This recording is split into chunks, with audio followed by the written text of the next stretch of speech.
नमस्कार दोस्तों, आज मैं सुनाऊंगी आपको ससुराल की रीति, एक मोटिवेशनल कहानी। एक लड़की विवाह करके ससुराल में आई। घर में एक तो उसका पति था, एक सास थी और एक दादी सास थी।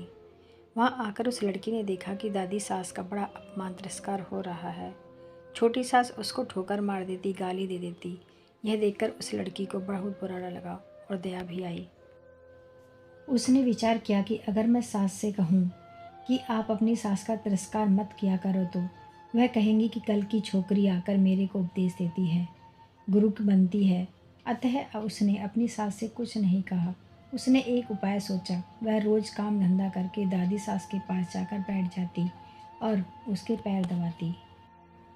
जब वह वहाँ जाकर बैठी तो यह सास को सुहाया नहीं। एक दिन सास ने उससे पूछा कि बहू वहाँ क्यों जा बैठी। लड़की ने कहा कि बोलो, काम बताओ। सास बोली कि काम क्या बताएं, तू वहाँ क्यों जा बैठी। लड़की बोली कि मेरे पिताजी ने कहा था कि जवान लड़कों के साथ तो कभी बैठना ही नहीं, जवान लड़कियों के साथ भी मत बैठना। जो घर में बड़े बूढ़े हों उनके पास बैठना, उनसे शिक्षा लेना। हमारे घर में सबसे बूढ़ी यही हैं और किसके पास बैठूं। मेरे पिताजी ने कहा था कि वहाँ हमारे घर के रिवाज नहीं चलेंगी, वहाँ तो तेरे ससुराल की रिवाज चलेगी। मेरे को यहाँ की रिवाज सीखनी है, इसलिए मैं उनसे पूछती हूँ कि मेरी सास आपकी सेवा कैसे करती है। सास ने पूछा कि बुढ़िया ने क्या कहा। वह बोली कि दादी जी कहती हैं कि यह मेरे को ठोकर नहीं मारे, गाली नहीं दे तो मैं सेवा ही मान लूँ। सास बोली कि क्या तू भी ऐसा ही करेगी। वह बोली कि मैं ऐसा नहीं कहती हूँ, मेरे पिताजी ने कहा कि बड़ों से ससुराल की रीति सीखना। सास डरने लग गई कि मैं अपनी सास के साथ जो बर्ताव करूँगी वही बर्ताव मेरे साथ होने लग जाएगा। एक जगह कोने में ठीकरी इकट्ठी पड़ी थी। सास ने पूछा, बहू ये ठीकरी क्यों इकट्ठी की है। लड़की ने कहा, आप दादी जी को ठीकरी में भोजन दिया करती हो, इसलिए मैंने पहले ही जमा कर ली। तू मेरे को ठीकरी में भोजन कराएगी क्या। मेरे पिताजी ने कहा कि तेरे वहाँ की रीति चलेगी, यह रीति थोड़ी ही है, तो आप फिर ठीकरी में क्यों देती हो। थाली कौन मांजे। थाली तो मैं मांज दूंगी, तो तू थाली में दिया कर, ठीकरी उठाकर बाहर फेंक। अब बूढ़ी माँ जी को थाली में भोजन मिलने लगा।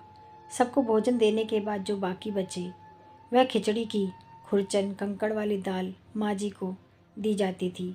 लड़की उसको हाथ में लाकर देखने लगी। सास ने पूछा, बहू क्या देखती हो। मैं देखती हूँ कि बड़ों को भोजन कैसे दिया जाए। ऐसा भोजन देने की कोई रीति थोड़ी ही है, तो फिर आप ऐसा भोजन क्यों देती हो। पहले भोजन कौन दे। आप आज्ञा दो तो मैं दे दूँगी, तो तू पहले भोजन दे दिया कर। अच्छी बात है। अब बूढ़ी माँ जी को बढ़िया भोजन मिलने लगा। रसोई बनते ही वह लड़की ताज़ी खिचड़ी, ताज़ा फुल्का, दाल साग ले जाकर माँ जी को दे देती। माँ जी तो मन ही मन आशीर्वाद देने लगी। माँ जी दिन भर एक खटिया में पड़ी रहती। खटिया टूटी हुई थी, उसमें से बंधनवार की तरह मूंछ नीचे लटकी थी। लड़की उस खटिया को देख रही थी। सास बोली कि क्या देखती हो। देखती हूँ कि बड़ों को खाट कैसे दी जाए। ऐसी खाट थोड़ी ही दी जाती है, यह तो टूट जाने से ऐसी हो गई, तो दूसरी क्यों नहीं बिछाती। तू बिछा दे दूसरी। आप आज्ञा दो तो दूसरी खाट बिछा दूँ। अब माँ जी के लिए निवाड़ की खाट लाकर बिछा दी गई। एक दिन कपड़े धोते समय वह लड़की माँ जी के कपड़े देखने लगी। कपड़े छलनी हो रखे थे। सास ने पूछा कि क्या देखती हो। देखती हूँ कि बूढ़ों को कपड़ा कैसे दिया जाए। फिर वही बात, कपड़ा ऐसे थोड़ी दिया जाता है, यह तो पुराना होने पर ऐसा हो जाता है। फिर वही कपड़ा रहने दे क्या, तू बदल दे। अब लड़की ने माँ जी का कपड़ा, चादर, बिछौना आदि सब बदल दिया। उसकी चतुराई से बूढ़ी माँ जी का जीवन सुधर गया। अगर वह लड़की सास को कोरा उपदेश देती तो क्या वह उसकी बात मान लेती। बातों का असर नहीं पड़ता, आचरण का असर पड़ता है। इसलिए लड़कियों को चाहिए कि ऐसी बुद्धिमानी से सेवा करें और सबको राजी रखें। धन्यवाद।